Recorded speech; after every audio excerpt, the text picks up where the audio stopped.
Paz e bem, meus irmãos, só vamos mais um estudo bíblico. O que a Bíblia diz sobre o porte de armas e a autodefesa? A Bíblia traz ideias bem diferentes do que a gente imagina. Ele defende que as nações precisam de uma cultura de paz por um mundo mais pacífico.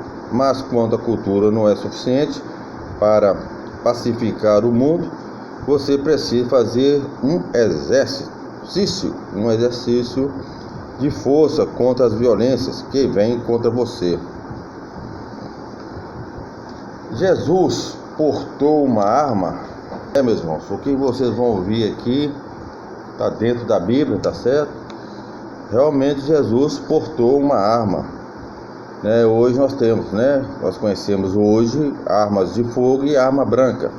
Naquela época de Jesus Cristo não tinha arma de fogo, mas é arma branca. É espada, facão, faca e o chicote. Mas o chicote é arma branca? Sim, esse chicote aqui é uma arma branca. Uma arma muito perigosa, tá certo? Ela se chama azorrague. O que é isso? Que chicote é este? A Bíblia mostra que Jesus, empunhando um chicote de cordas, com o qual expulsou todos do templo, bem como as ovelhas e os bois, espalhou as moedas dos cambistas e virou as suas mesas. Está em João capítulo 2, versículo 15. O azorrague era um tipo de chicote dos mais violentos daquela época. Aquele que foi usado contra Jesus quando ele estava sendo torturado antes de ser crucificado. Jesus não bateu em ninguém, mas ele usou essa arma para ameaçar os cambistas que estavam na sua propriedade, que era o templo. Ele afastou essas pessoas de forma armada, Armada, tá certo?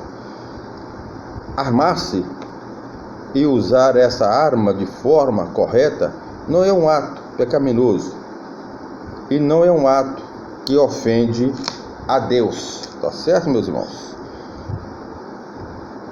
O uso de armas no Antigo Testamento.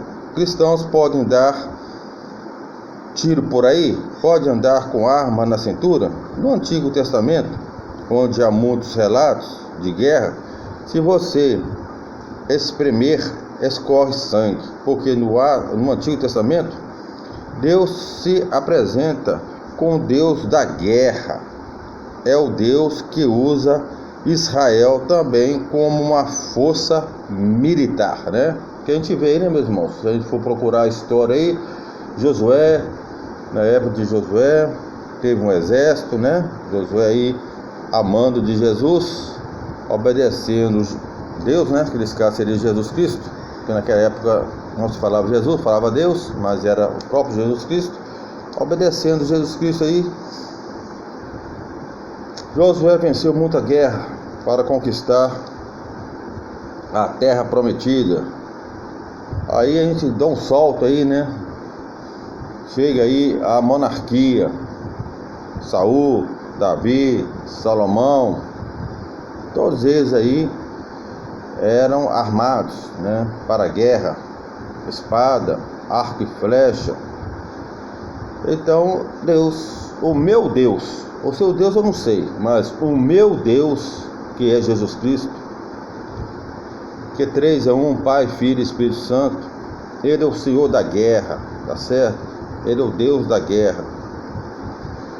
E essa passagem que está no livro Êxodo 22, versículos 2 e 3, diz assim: se o ladrão surpreendido de noite em flagrante delito de arrombamento for ferido de morte, não haverá homicídio, mas se o sol já se tiver levantado, haverá homicídio. Ele terá a restituição. Se não tiver nada, será vendido em compensação do seu roubo.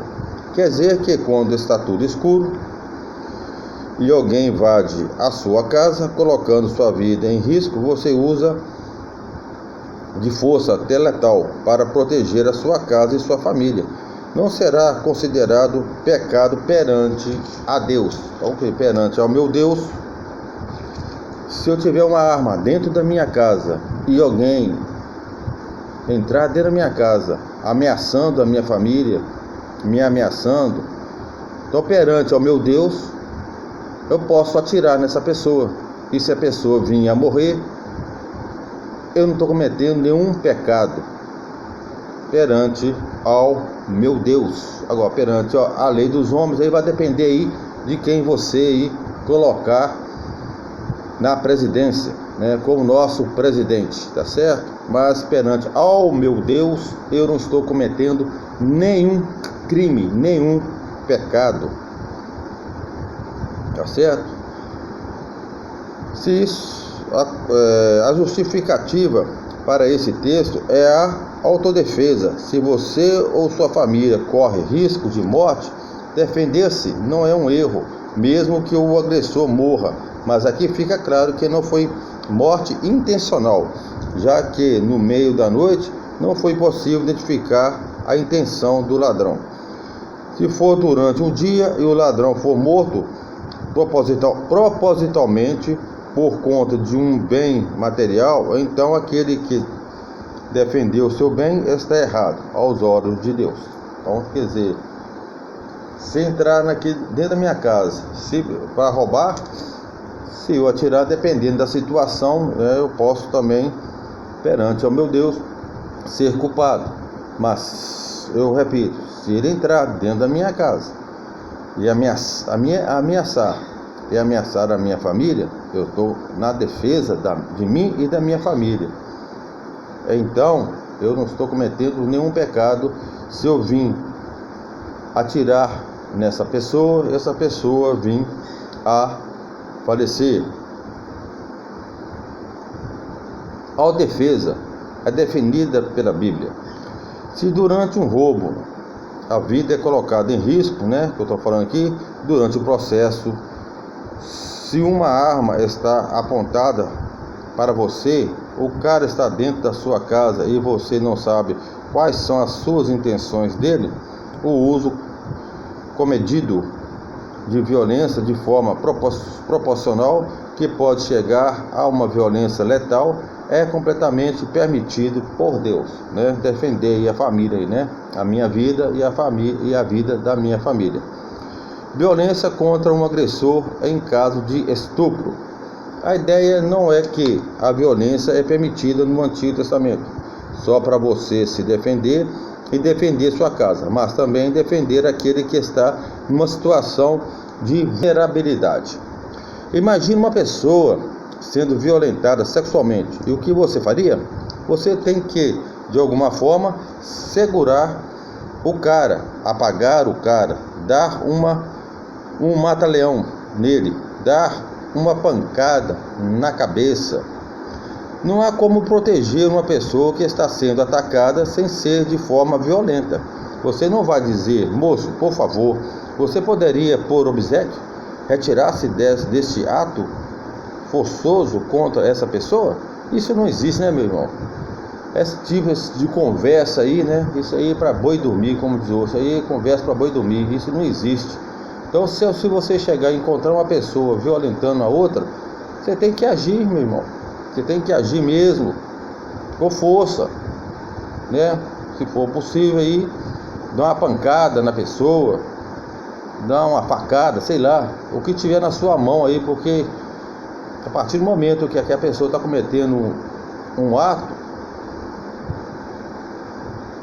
criminoso, então você tem que defender a pessoa, né? Então, nesse caso, você não tem que usar aí uma arma, ou seja, ela arma de fogo ou uma arma branca. Você não vai conversar, né? Como eu acabei de falar aqui, você não tem como conversar com uma pessoa desse. Tem que tirar, né, essa pessoa de cima da outra. O modo de fazer isso vai ser violento, infelizmente vai ter que ser violento. Não é autodefesa, mas é defesa de uma outra. Não é porque amamos a violência, sem porque queremos se vingar, mas porque queremos proteger, né? Não estou aqui para vingar, né? Não sair aqui matando os outros. Toda grande ditadura começa com o desarmamento civil. Aí é que está o negócio, a ditadura. Veja bem, meu irmão, ditadura. Se alguém chega na sua casa para matar a sua família, você não entrega flores e canta. Imagine, música de John Lennon. Desarmar um povo era um instrumento de domínio sobre ele. Toda grande ditadura se deu através do desarmamento civil. Foi o que Hitler fez na Alemanha. É o que a gente encontra hoje, na Venezuela. O direito do armamento civil nos Estados Unidos não existe só por causa da defesa pessoal. Em termos políticos, existe também para que a população possa se defender do próprio governo. Um povo armado nunca vai ser dominado politicamente por um tirano. O armamento é uma defesa diante de potências nacionais que se levantam contra o indivíduo. A palavra de Deus diz que a autodefesa é uma coisa boa, defender o fraco é uma coisa maravilhosa. Jesus se armou e mandou se armar. E uma nação sem armas é uma nação que está debaixo da ira de Deus, que está sendo punida por Deus e sujeita ao vilipêndio de líderes e dominações estrangeiras e cruéis contra o próprio povo. Estudo do desarmamento não resolveu. A Lei 10.826, de 22 de dezembro de 2003, conhecida como Estatuto do Desarmamento, entrou em vigor no dia seguinte à sanção do presidente da República. Nesse caso seria Luiz Inácio Lula da Silva. A lei federal, ao que tudo indica, foi usada com o pretexto de ajudar e diminuir a taxa de homicídio no país, depois do pico de 39,3 mil mortes em 2003. Os números, num primeiro momento, caíram para aproximadamente 37 mil. Quase 10 anos depois, em 2012, esse número subiu 42,4 mil. Mesmo considerando o crescimento da população, o índice de violência permaneceu alto demais. Ou seja, o desarmamento foi realizado, mas os conflitos seguiram. Quer dizer que o problema não foi resolvido. Então é que eu falo, o desarmamento não resolve nada, meu irmão. Por quê? Porque o desarmamento só vai desarmar as pessoas honestas, não a bandidagem. A bandidagem vai continuar armado. Veja bem, eu sou vigilante, eu sou obrigado a andar uma arma. Vai que um indivíduo ameaça aonde que eu estou trabalhando, ameaça o povo com uma arma. O que eu tenho que fazer se eu estou desarmado? Nada. Agora, se eu estou armado, eu tenho como me defender e defender terceiros. Dando o quê? Dando tiro. Infelizmente é essa a verdade, meu irmão. Eu tenho que dar tiro. Se eu vou matar ou não, não sei. Vai depender da situação. Agora, conversar, infelizmente, que a gente vê, não tem como conversar, Muitas vezes a pessoa está tão agitada que ela automaticamente pode disparar a arma, tá certo? Então não tem como conversar quando uma pessoa ela está fora de si, armada. Campanha do desarmamento foi uma farsa. Para o jornalista Reinaldo de Azevedo, sim, ele questionou no ano passado o porquê de 14 unidades da federação não terem apresentado uma redução de homicídios.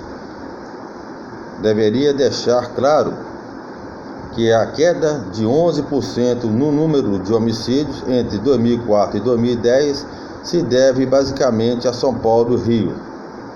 O jornalista mostra através de dados da segurança pública que o número de homicídios nos demais estados brasileiros manteve o crescimento, independente da campanha do desarmamento. Os números sobre a violência no Brasil servem justamente para desmistificar essa cascata cretina sobre a campanha do desarmamento. Além disso, denúncias apuradas revelam que, em algumas ocasiões, armas entregues por cidadãos nas campanhas de desarmamento que deveriam ser destruídas foram desviadas, indo para as mãos de criminosos. E quem era o presidente naquela época, meus irmãos? Luiz Inácio Lula da Silva. Aí, em 2016, o Brasil alcançou a marca histórica de 62.517 homicídios. Segundo informações do Ministério da Saúde, isso equivale a 30,3 mortes para cada 100 mil habitantes, uma das mais altas taxas de homicídio no mundo. O limite considerado como suportável pela Organização Mundial da Saúde, OMS, e de 10 homicídios por 100 mil habitantes. Então, meus irmãos, voltando lá em cima, de Jesus Cristo usou um chicote, e esse chicote era feito de aço ou ferro nas bolas e tinha nele uns ganchos, tá certo? Uns ganchos. Muitas vezes esses ganchos eram ossos de animais. Então esse chicote é onde que os romanos chicoteou Jesus, aonde que esse gancho batia nas costas de Jesus Cristo, arrancava carne, não é marcava não, arrancava carne. Então quanto mais chicoteava Jesus, mais a carne se abria, Jesus ficou com as costas em carne viva, e Jesus usou esse mesmo chicote, esse tipo de chicote, para expulsar lá os comerciantes, os cambistas, que usavam o templo para negociar, de acordo com João capítulo 2, versículo 15. Então só vocês ir lá no Evangelho lá de João, capítulo 2, versículo 15, que vocês vão ver lá Jesus lá com um chicote na mão, E tem outras passagens também na Bíblia também, que eu não citei aqui, mas eu citei aqui no outro vídeo, depois vocês podem ir lá, Jesus falando com os apóstolos para se armar, tá certo? Com espadas. Inclusive Pedro cortou a orelha de um, Jesus foi lá e curou a orelha, mas Jesus não repreendeu Paulo, simplesmente colou a orelha lá daquela pessoa e pronto. Jesus não proibiu ninguém de usar a espada, e simplesmente Jesus falou que todos os apóstolos deveriam usar espadas. Para quê? Para se defender. Tá certo, meus irmãos? Paz e bem.